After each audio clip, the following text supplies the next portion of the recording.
Hello बच्चों, welcome back to my YouTube channel easy academy. जैसे कि अभी तक आप लोगों ने देखा, मेरे सारे वीडियोस में मैं आपको इजी ट्रिक्स बताता हूं ऑर्गेनिक केमिस्ट्री और डिफरेंट केमिस्ट्री के जो ब्रांचेस हैं उनसे रिलेटेड, जिससे कि आप इजीली बोर्ड एग्जाम्स में अच्छा स्कोर कर पाएं। तो आज भी मैं आपके सामने एक ऐसे ही वीडियो के साथ आया हूं और इस वीडियो में हम लोग बात करेंगे कुछ ऐसे इंपॉर्टेंट नेम रिएक्शंस की जो बोर्ड एग्जाम के पॉइंट ऑफ व्यू से इस साल के लिए मोस्ट इंपॉर्टेंट हैं और उनमें से कम 2 या 3 रिएक्शंस एग्जाम में जरूर मिलनी चाहिए।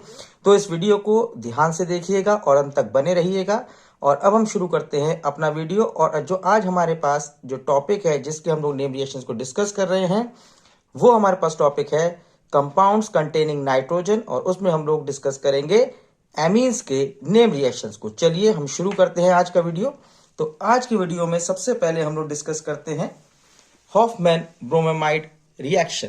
तो हॉफमैन ब्रोमाइड रिएक्शन क्या होती है कि जब हम किसी एमाइड की रिएक्शन ब्रोमीन से और एल्कली से कराते हैं तो यहां पे हमें 1 डिग्री एमीन्स का फॉर्मेशन होता है। और इस रिएक्शन की इंपॉर्टेंस ये होती है कि इस रिएक्शन में जो एमीन्स बनते हैं उसमें एक कार्बन कम हो जाता है उस स्टार्टिंग मटेरियल एमाइड से जिसका हम यूज करते हैं। तो यहां पे जब भी हमें एमाइड से एक कार्बन को कम करना होगा तो हम इस हॉफमैन ब्रोमाइड रिएक्शन का यूज कर सकते हैं।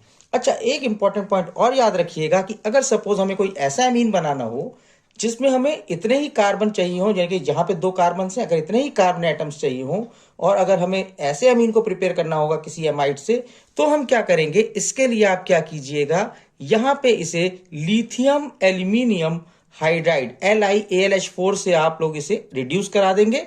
तो यहां पे कन्वर्ट हो जाएगा CH3CH2NH2 में। तो यहाँ पे ये नेम रिएक्शन से अलग पार्ट है, इसे भी ध्यान रखिएगा, कई बार आपसे एग्जाम्स में यही पूछ लिया जाता है। अब हम लोग डिस्कस करते हैं अपनी सेकंड रिएक्शन जो है Gabriel phthalimide reaction. Gabriel phthalimide reaction में क्या होता है कि हम लोग स्टार्टिंग मटेरियल होता है हमारे पास थैलेमाइड। अब ये थैलेमाइड कैसे ऑब्टेन हो सकता है, तो थैलिक एसिड हमारे पास प्रेजेंट होता है। थैलिक एसिड की रिएक्शन अगर हम अमोनिया से करेंगे तो वाटर मॉलिक्यूल एलिमिनेट होगा और हमें थैलेमाइड मिल जाएगा।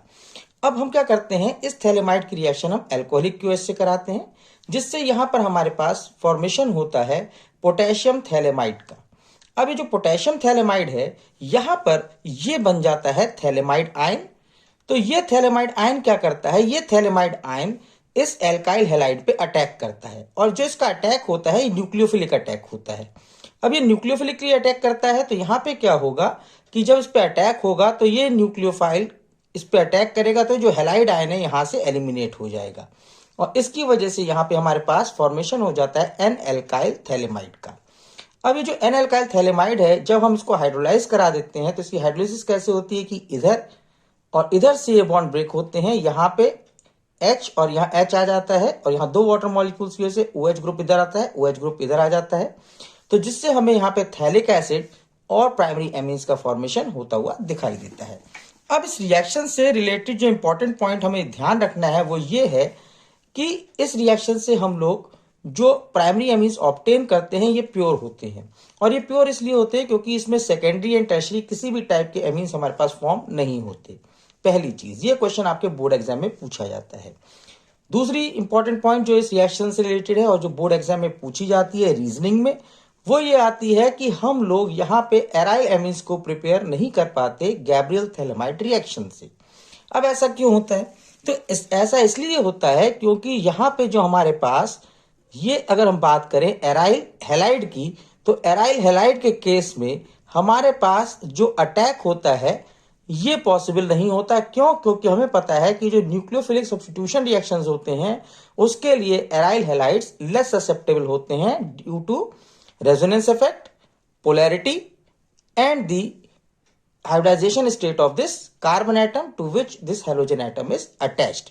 और इस वजह से यहां पर ये थैलेमाइड आयन इस पे आसानी से अटैक नहीं कर पाता, और हमारे पास जो एरोमेटिक एमीन्स हैं उनका फॉर्मेशन हमें देखने के लिए नहीं मिलता। तो ये हो गया इससे रिलेटेड इंपॉर्टेंट क्वेश्चन जो आपके बोर्ड एग्जाम में पूछा जाता है। अब हम चलते हैं अपने नेक्स्ट नेम रिएक्शन पे, जो नेम रिएक्शन है हमारे पास कार्बाइल एमीन रिएक्शन।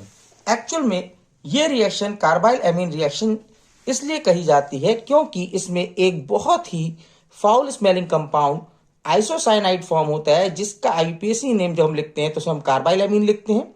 और यही रीजन है कि इस कंपाउंड के फॉर्मेशन की वजह से हम इसको कहते हैं कार्बाइल एमीन रिएक्शन, या इसी को हम कार्बाइल एमीन टेस्ट भी कहते हैं। अब हम इसे कार्बाइल एमीन टेस्ट क्यों कहते हैं? क्योंकि यहाँ पे ये जो टेस्ट है इसको हम लोग यूज कर सकते हैं इस रिएक्शन को as a test for the identification of primary amine. क्योंकि ये जो रिएक्शन है ये रिएक्शन केवल प्राइमरी एमीन शो करते हैं, चाहे वो एलिफेटिक हो चाहे वो यहाँ पे एरोमेटिक हो। मतलब कि यहाँ पे चाहे आपके पास एनिलीन हो जाए या फिर कोई एलिफेटिक एमीन हो जाए, जब भी हम इसकी रिएक्शन कराएंगे क्लोरोफॉर्म के साथ एंड एल्केली के साथ तो एक बहुत ही फाउल स्मेलिंग कंपाउंड यहाँ पे फॉर्म होता है। और इस फाउल स्मेलिंग कंपाउंड के फॉर्मेशन के बेस पर हम इस प्राइमरी एमीन को आइडेंटिफाई कर लेते हैं। तो ये था इस रिएक्शन से इंपॉर्टेंट रिलेटेड पॉइंट जो आपके एग्जाम में पूछे जाते हैं। चलिए अब हम लोग चलते हैं अपने नेक्स्ट इंपॉर्टेंट रिएक्शन पे, and the next important reaction is acetylation of aniline. Acetylation of aniline जो है ये हमारे पास बहुत ही इंपॉर्टेंट रिएक्शन है। क्योंकि हमारे पास होता क्या है, जो एनिलीन होता है ये एनिलीन में इसका इस एमिनो ग्रुप का एक्टिवेटिंग इफेक्ट होता है, और इसका एक्टिवेटिंग इफेक्ट की वजह से जब हम इलेक्ट्रोफिलिक सब्स्टिट्यूशन रिएक्शंस की बात करते हैं तो एनिलीन में ये जो लोन पेयर ऑफ इलेक्ट्रॉन्स होते हैं ये रेजोनेंस में चले जाते हैं, और रेजोनेंस में जाने की वजह से ये क्या करते हैं, ऑर्थो एंड पैरा पोजीशन पे इलेक्ट्रॉन डेंसिटी इंक्रीज करते हैं। और इलेक्ट्रॉन डेंसिटी इंक्रीज करने की वजह से जो एमीन्स की इलेक्ट्रोफिलिक सब्स्टिट्यूशन रिएक्शंस होती हैं वो ऑर्थो एंड पैरा पोजीशन पे होती हैं। बट NH2 ग्रुप इतना ज्यादा एक्टिवेटिंग होता है कि इससे मोनो सब्स्टिट्यूटेड प्रोडक्ट को ऑब्टेन करना मुश्किल हो जाता है। इसीलिए हम क्या करते हैं, इस NH2 ग्रुप की एक्टिविटी को कम करने के लिए हम इसकी रिएक्शन एसिड क्लोराइड या फिर एसिड एनहाइड्राइड से करा देते हैं। ये क्या है हमारे पास, एसिड क्लोराइड। तो यहाँ पे जो ग्रुप है CH3CO ग्रुप को हम लोग बोलते हैं एसिटाइल ग्रुप, क्योंकि यहाँ पे हम एसिटाइल ग्रुप को यहाँ इंट्रोड्यूस करते हैं, इसीलिए इस रिएक्शन को बोलते हैं एसिटाइलेशन ऑफ एनिलीन। अब इस एसिटाइलेशन ऑफ एनिलीन का इंपॉर्टेंस ये है कि इस एसिटाइलेशन की वजह से जो इस NH2 ग्रुप की जो एक्टिविटी होती है वो कम हो जाती है, और इसकी एक्टिविटी को कम करने की इस प्रोसेस को हम लोग बोलते हैं प्रोटेक्शन ऑफ एमिनो ग्रुप। तो यहां पर ये क्या होता है, इसे हम लोग कहते हैं प्रोटेक्शन ऑफ एमिनो ग्रुप। तो एसिटाइलेशन के थ्रू हम लोग प्रोटेक्शन ऑफ एमिनो ग्रुप करते हैं, जिससे कि हम मोनो सब्स्टिट्यूटेड प्रोडक्ट्स को भी फॉर्म कर सकें। और यहां पे जो कंपाउंड बनता है एसिटाइलेशन से उसे कहते हैं एसिटेनेलाइड। एक्चुअल में आपके बोर्ड एग्जाम में डायरेक्ट एक दो बार ये क्वेश्चन पूछा गया है कि एनिलीन को आप एसिटेनेलाइड में कैसे कन्वर्ट करोगे, तो आप इस इक्वेशन को ध्यान भी रखिएगा और इसके इंपॉर्टेंस को भी ध्यान में रखिएगा। अब हम लोग चलते हैं अपने नेक्स्ट रिएक्शन के ऊपर, और जो हमारे पास नेक्स्ट रिएक्शन है ये रिएक्शन है हमारे पास डायएजोटाइजेशन रिएक्शन। अब डायएजोटाइजेशन रिएक्शन क्या होती है, तो अगर हम लोग किसी एरोमेटिक एमीन की रिएक्शन नाइट्रस एसिड से करा दे 0 डिग्री से 5 डिग्री सेंटीग्रेड के बीच, तो यहां पे हमारे पास एक सॉल्ट फॉर्म होता है जिसे हम लोग कहते हैं बेंजीन डायएजोनियम क्लोराइड, इसी को हम लोग BDC भी बोलते हैं, और इसी प्रोसेस को हम लोग बोलते हैं डायएजोटाइजेशन। और डायएजोटाइजेशन इसलिए बोलते हैं क्योंकि यहाँ पे जो ये कंपाउंड बनता है ये डायएजो कंपाउंड का फॉर्मेशन होता है, इसीलिए हम इसे डायएजोटाइजेशन रिएक्शन बोलते हैं। HNO2 जो होता है ये हमेशा हमारे पास अनस्टेबल कंडीशन में रहता है, तो इससे हम लोग जब रिएक्शन करवानी होती है तब प्रिपेयर करते हैं। इसके लिए हम क्या करते हैं, सोडियम नाइट्राइट एंड HCl का यूज कर लेते हैं। अब ये रिएक्शन आपके कन्वर्जन में बहुत काम आती है, और कई बार रीजनिंग में क्वेश्चन आता है कि अगर क्या होगा अगर ये टेम्परेचर 0 से 5 डिग्री सेंटीग्रेड ना हो, या इसे हम लोग रूम टेम्परेचर पे परफॉर्म कर दें। तो अगर रूम टेम्परेचर पे परफॉर्म कर देंगे तो क्या होगा, तो जो हमारे पास बेंजीन डायज़ोनियम क्लोराइड होता है जैसे ही फॉर्म होता है ये हाइड्रोलाइज होकर फिनॉल में कन्वर्ट हो जाता है। तो अगर कभी भी आपको एक क्वेश्चन दे दिया जाए कि एनिलीन को अगर रूम टेम्परेचर पे हम नाइट्रस एसिड से ट्रीट करा दें तो क्या फॉर्मेशन होगा, तो आप डायरेक्ट लिख दीजिएगा कि वहां पे हमें फिनॉल का फॉर्मेशन होता हुआ दिखाई देगा या फिर फिनॉल फॉर्म हो जाएगा। और ये क्वेश्चन, ये इक्वेशन आपसे 2013 में पूछी भी गई है। सेकेंड थिंग, अब हमारे पास ये सारी बात थी इस डायजोटाइजेशन रिएक्शन से रिलेटेड।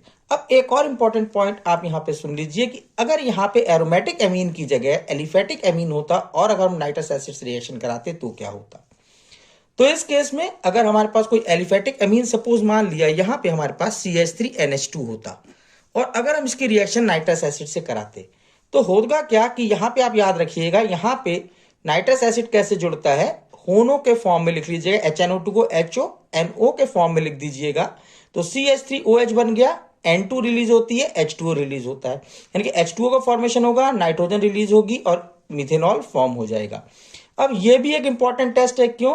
क्योंकि हमारे पास एलिफेटिक एमीन्स में केवल प्राइमरी एलिफेटिक एमीन्स ऐसे होते हैं जो नाइट्रस एसिड के साथ रिएक्ट कराने पे नाइट्रोजन गैस इवॉल्व करते हैं।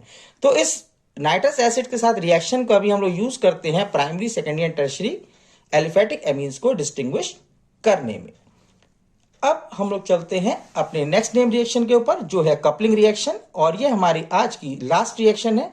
तो इस कपलिंग रिएक्शन में क्या होता है कि हम बेंजीन डायज़ोनियम क्लोराइड, जिसे अभी हम लोगों ने डायजोटाइजेशन रिएक्शन से फॉर्म किया था, अगर इसकी रिएक्शन हम लोग एनिलिन से करा देते हैं तो एनिलिन से कराने पे क्या होता है, इसके एनिलिन के पैरा पोजीशन वाला हाइड्रोजन और ये Cl यहां से एलिमिनेट हो जाएगा और यहां पे हमारे पास फॉर्मेशन हो जाता है एक डाई का, जिसे हम लोग कहते हैं पैरा एमिनो एजो बेंजीन।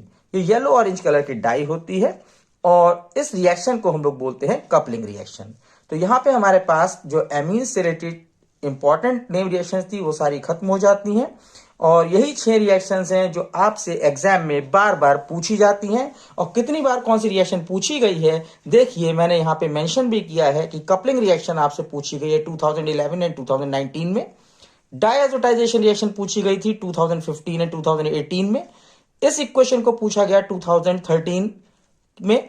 उसके अलावा आपके पास एसिटाइलेशन ऑफ एनिलीन पूछा गया आपसे 2010, 2013, 2019 में।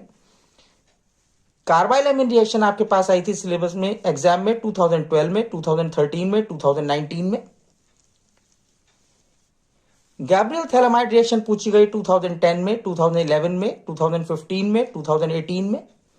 और सबसे ज्यादा जो पूछी गई है वो है हॉफमैन ब्रोमाइड रिएक्शन, ये पूछी गई है 2011, 2012, 2013, 2015, 18 एंड 19 में। आई होप आप सबको ये सारी रिएक्शन समझ में भी आई होंगी और इनका इंपॉर्टेंस भी समझ में आया होगा कि ये कितनी इंपॉर्टेंट है एग्जाम के पॉइंट ऑफ व्यू से, क्योंकि बार बार यही रिएक्शंस आपके एग्जाम में पूछी जाती हैं।